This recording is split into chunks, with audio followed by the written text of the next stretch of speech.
Okey semua, jadi hari ni kita akan kemas dapur JPM. Jadi jom kita kemas sama-sama. Baiklah, jadi saya akan basuh beberapa pinggan yang ada dekat JPM. Jom basuh sama.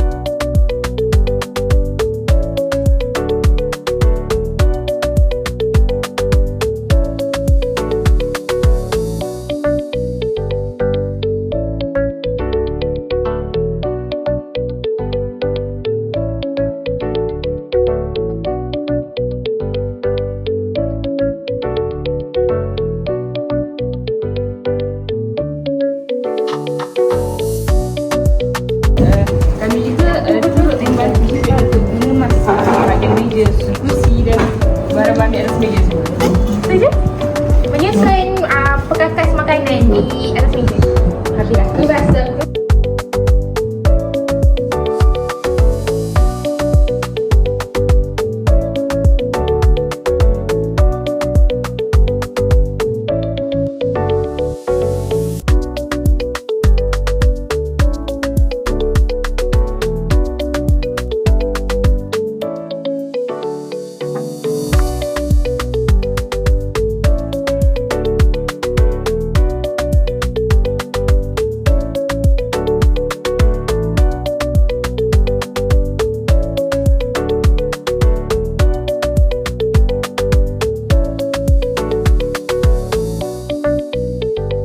Terima kasih kumpulan Sispa yang datang ke JPM petang ni melaksanakan khidmat komuniti.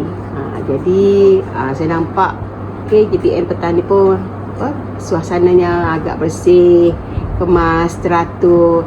Ada yang cuci pinggan, ada yang cuci lantai, mop lantai, ada yang kemas meja dan membersih ataupun mengemas segala peralatan yang agak sebelum ni kurang tersusun, jadi dikemas rapi oleh kumpulan Sispa. Terima kasih.